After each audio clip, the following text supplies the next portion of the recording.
আজি 17 নম্বৰ দিনটোতো আছোঁ আমি নেপালী খুঁটিত, যিহেতু আমি ঘৰ বনোৱা কাম হাতত লৈছিলোঁ। কালি সম্পূৰ্ণ নহ'ল, গতিকে আজি আমি কেইজনমান হাজিৰা মানুহ লৈ আহিছিলোঁ যাতে গোটেই ঘৰখিনি কমপ্লিট কৰি দিওঁ। কিন্তু তাৰ মাজতে ৰৌমৰীয়াৰ পৰা এজন দাদাই প্ৰায় 35জন মানুহলৈ আমাক সহায় আগবঢ়াবলৈ আহিলে। তেওঁলোকক বহুত বহুত ধন্যবাদ জনাইছোঁ। লগতে তেওঁলোকে বহুখিনি বাঁহ লৈ আনিছে আৰু তেওঁলোকে আমাক বহুখিনি সহায় কৰিছে।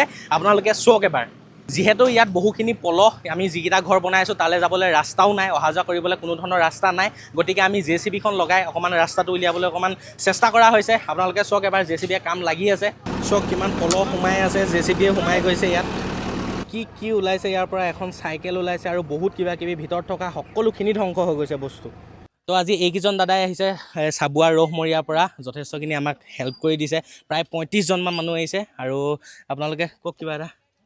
আমি আজি বান বিধ্বস্ত এৰিয়া নেপালী খুঁটিলৈ আহি শ্ৰমদান কৰিবলৈ আহিছিলোঁ। ইতিমধ্যে আমি 2টা ঘৰ সম্পূৰ্ণ কৰিব পৰা নাই, এতিয়ালৈকে আমি কৰি থৈ যাম বুলি ভাবিছোঁ। ৰাইজৰ দুখ দুৰ্দশাত আমিও অকণমান অনুতপ্ত হৈ ভাগ ল'বলৈ আহিছোঁ ইয়াত। আমি সুদূৰ ৰৌমৰীয়া, চাবুৱা ৰৌমৰীয়াৰ পৰা আহিছোঁ।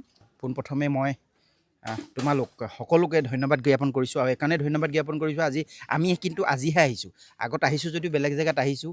আজি তোমালোকৰ চেনেলত আমি দেখা পাই এই নেপালী খুঁটিখন যে ইমান এটা জৰাজীৰ্ণ অৱস্থা হ'ল, তোমালোকক দেখা পাই আজি আমি ঢাপলি মেলি আহিলোঁ। সঁচাকৈ আমি আহি ইয়াত দেখিলোঁ খুব এটা দুখ লগা পৰিৱেশ। আৰু মই পুনৰবাৰ তোমালোকক ধন্যবাদ জ্ঞাপন কৰিছোঁ। আজি তোমালোকৰ প্ৰচেষ্টাত আমি এখন ঘৰ সম্পূৰ্ণ কৰিছোঁ আৰু এখন ঘৰ বৰ্তমান কাম কাজ চলি আছে। এখন ঘৰ আজি সম্পূৰ্ণ নহ'ব, মিছা কথা কৈ লাভ নাই, আমি বহুত দূৰ যাবগৈ লাগিব। সেইকাৰণে আমি আজি পুনৰবাৰ তোমালোকক ধন্যবাদ দি আমি উভতি যাবলৈ লাগিব। আপোনালোকক ধন্যবাদ জনাইছোঁ। ঠিক আছে।